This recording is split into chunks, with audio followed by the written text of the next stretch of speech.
बच्चों नमस्कार। आज भूगोल के क्लास में आपको मानव बस्ती का तीसरा भाग बताना है। पहले और दूसरे भाग में आपको मानव बस्ती की परिभाषा, अर्थ और ख़ास तौर से मानव बस्ती का स्थायित्व किस प्रकार से होता है इसके बारे में आपको बताया गया था। आज की चर्चा के विषय इस प्रकार से हैं: ग्रामीण बस्तियों के प्रतिरूप, ग्रामीण बस्तियों का वर्गीकरण, विन्यास के आधार पर, कार्यों के आधार पर, बस्तियों की प्रकृति के आधार पर, और अंतिम पॉइंट है ग्रामीण बस्तियों की समस्याएं और फिर गृह कार्य। सबसे पहला पॉइंट है ग्रामीण बस्तियों के प्रतिरूप। प्रतिरूप का बहुत कुछ संबंध वहाँ के वातावरण से होता है, वहाँ के पाए जाने वाले भौतिक तत्व जो होते हैं उनसे होता है कि किस प्रकार के ग्रामीण प्रतिरूप वहाँ का है। इसकी चर्चा हम आगे आने वाले तीसरे पॉइंट में ठीक से हो जाएगी। दूसरा है ग्रामीण बस्तियों का वर्गीकरण। वर्गीकरण के अंतर्गत ही प्रतिरूप आ जाते हैं। वर्गीकरण में सबसे पहला है विन्यास के आधार पर। विन्यास का मतलब कहाँ पर वह ग्रामीण बस्ती अवस्थित है, कहाँ पर टिकी हुई है, कहाँ पर बसी हुई है। तो इसमें मुख्य रूप से 3-4 बातें आती हैं। एक मैदानी विन्यास है, वो मैदानी क्षेत्र में बसी हुई है बस्ती, अथवा पठार पर है, जो पर्वत से नीचे, मैदान से ऊंचे पठारी भाग होते हैं, अथवा पर्वतीय भागों की बस्ती है, वो ग्रामीण बस्ती पर्वत पर बसी हुई है, और मरुस्थलीय स्थान पर है, मरुस्थल में बसी हुई है, या समुद्र के किनारे समुद्र तटीय बस्ती। इस प्रकार से 3-4 प्रकार की बस्तियां विन्यास के आधार पर होती हैं: मैदानी, पठारी, पर्वतीय, मरुस्थलीय और समुद्र तटीय। इसी तरह से दूसरा आधार है कार्यों के आधार पर।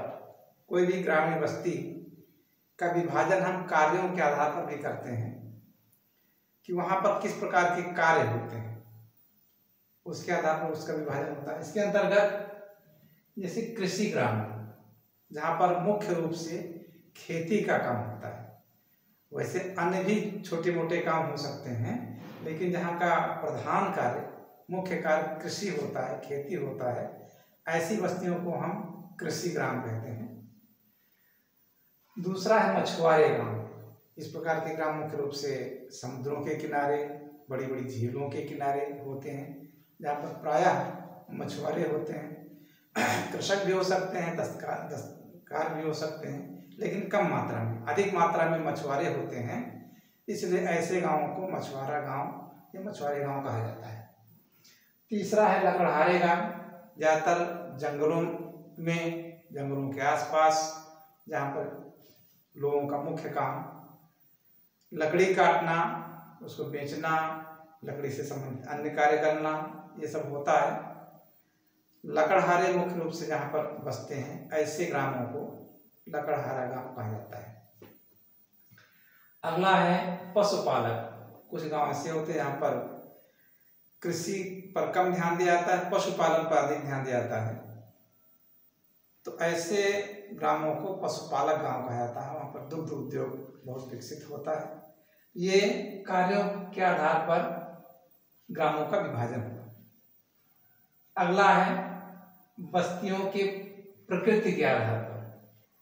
अब बस्तियों की कैसी प्रकृति है, यही ग्रामीण बस्तियों के प्रतिरूप के अंतर्गत आ जाता है। ये ग्रामीण बस्तियों का प्रतिरूप जो है और ग्रामीण बस्तियों की प्रकृति एक ही चीज है। कैसे ग्रामीण बस्तियों का प्रतिरूप है या उनकी प्रकृति कैसी है, किस प्रकार के गांव बसे हुए हैं, इसको कहते हैं ग्राम बस्तियों की प्रकृति के आधार पर वर्गीकरण। ये 4-5 तरह का वर्गीकरण है। पहला है रेखीय प्रतिरूप। रेखीय प्रतिरूप उसे कहते हैं जब किसी नदी के किनारे, किसी नहर के किनारे, किसी रोड के किनारे एक रेखा में ही गांव बसते चले जाते हैं, घर बनते चले जाते हैं। एक अथवा 2 रेखा, सड़क है तो सड़क के दोनों तरफ गांव घर बना दिए गए, इधर भी बना इधर बना है, उनके दरवाजे एक दूसरे के आमने सामने रहते हैं और एक रेखा में सीधे सड़क के किनारे बनते चले जाते हैं। ऐसे गांवों को रेखीय प्रतिरूप कहा जाता है। दूसरा है आयताकार प्रतिरूप। कहीं कहीं पर देखा जाता है कि बिल्कुल लंबाई अधिक है और चौड़ाई उसकी आधी है या कम है। आयताकार, उसमें बीच बीच में सीधी सीधी गलियां होती हैं, एक दूसरे को समकोण पर काटती हुई गलियां होती हैं और गांव भी लगभग समकोण पर ही बने रहते हैं आयत के आकार में। तो ऐसे गांवों को आयताकार प्रतिरूप के गांव कहा जाता है। अगला है वृत्ताकार प्रतिरूप।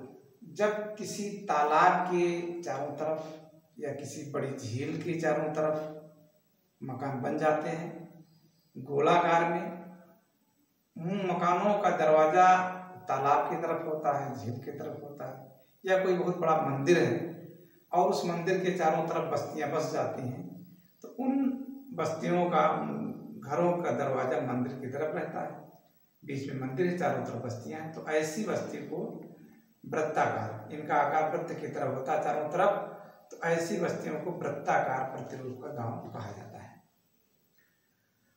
अगला है तारे के आकार के प्रतिरूप। जब कोई प्रतिरूप जैसे तारा होता है, इधर उधर से जो कुछ भाग निकले रहते हैं, बीच का वृत्ताकार लगभग रहता है और निकले रहते हैं कुछ इस प्रकार का।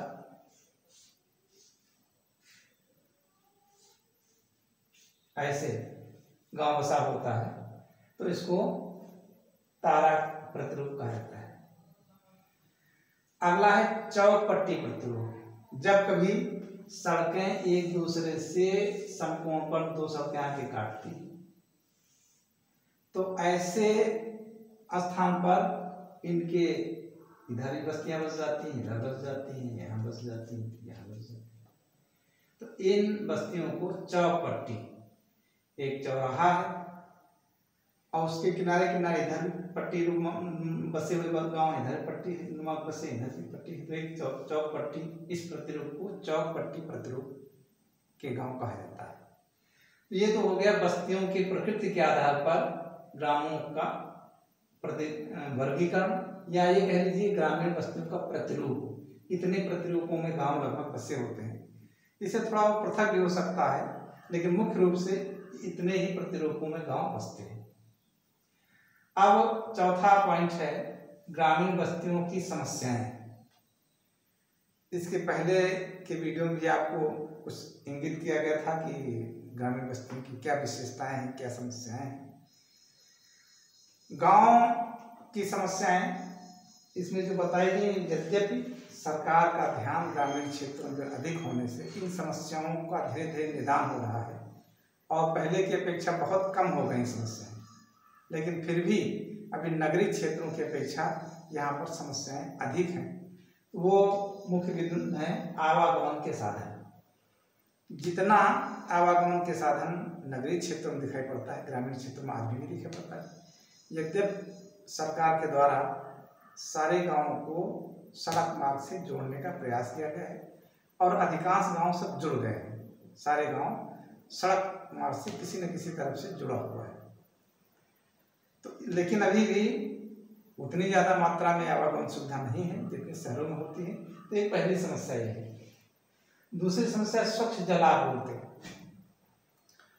आजकल ग्रामीण क्षेत्रों में भी स्वच्छ जलापूर्ति के लिए सरकार, जहाँ पर बहुत अधिक जनसंख्या है, तो वहाँ पर टंकी लगाती है, स्वच्छ पानी पीने के लिए उपलब्ध कराती है। लेकिन ज़्यादातर स्थानों पर हैंडपाइप का पानी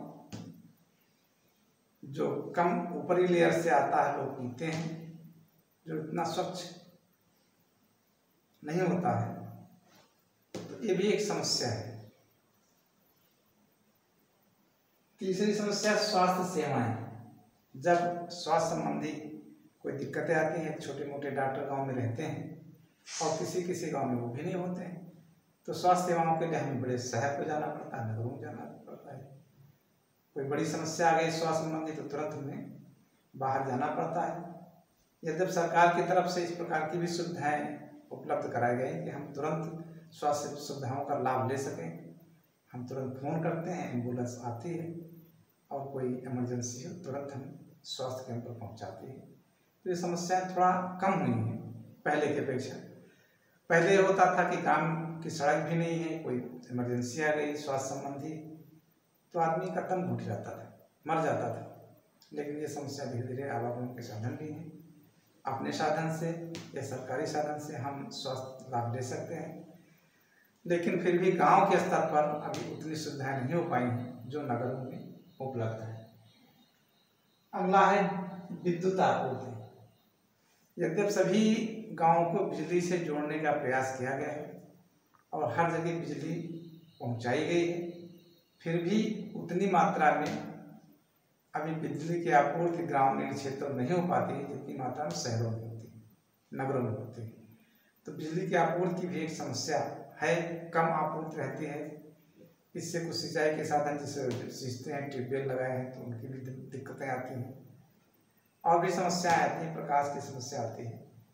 तो ये भी समस्याएं धीरे धीरे इनका निदान हो रहा है, फिर भी नगरों के बराबर भी ये सुविधाएं उपलब्ध नहीं हो पाए। अगला है रोजगार और सीजनल रोजगार। गांव में प्राय देखा जाता है जब खेती का समय आता है तो समय तो खूब रोजगार रहता है, ग्रामीण मजदूर होते हैं उनके पास भी खूब रोजगार रहता है, कृषकों के पास भी रहता है। लेकिन जब खेती का काम समाप्त हो जाता है, ये सीजनल होता है, खेत बो गया, अब उसके पास कोई विशेष काम नहीं रहता है तो उस समय व्यक्ति बेरोजगार रहते हैं।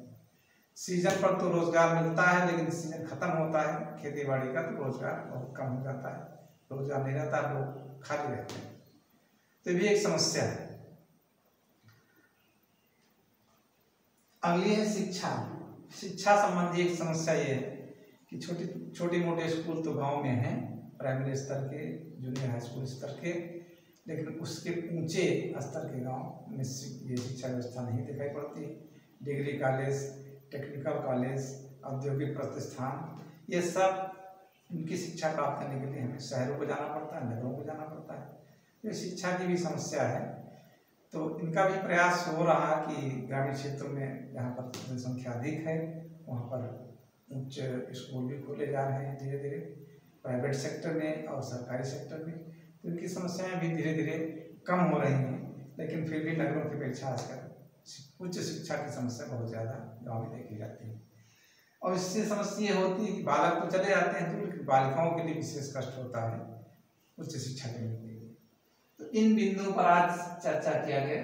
ग्रामीण बस्तियों के प्रतिरूप, ग्रामीण बस्तियों का वर्गीकरण, विन्यास के आधार पर, कार्यों के आधार पर, बस्तियों की प्रकृति के आधार पर और ग्रामीण बस्तियों की क्या समस्याएं हैं, इन सब पॉइंट को आप बताया गया है। आपको गृह कार्य में ये जो प्रतिरूप बताए गए हैं, रैखिक प्रतिरूप, आयताकार प्रतिरूप, वृत्ताकार प्रतिरूप, ताराकार प्रतिरूप, चौपट्टी प्रतिरूप, इनके सारे के सारे चित्र आपको पुस्तक में मिलेंगे। तो इन चित्रों को बनाना है और उसके बारे में थोड़ा थोड़ा सा आपको लिखना भी, जो हमने बताया है उसके आधार पर या पुस्तक के आधार पर आप थोड़ा लिखिए और इन सब चित्रों को बना करके रखिए। और अगर कोई किसी प्रकार समस्या आती है, विद्यालय में आजकल हम लोग रहते हैं, कुछ पूछना है तो आप आ जाएं, उसको बताएं, उसका समस्या समाधान किया जाएगा। अन्यथा आपको ऑनलाइन भी आप इंक्वायरी कर सकते हैं, पूछ सकते हैं, इसी अपने मोबाइल के माध्यम से आप पूछ सकते हैं। तो आज के दिन इतना ही, अगले दिन आपको ग्रामीण बस्तियों के बारे में बताया जाएगा। धन्यवाद।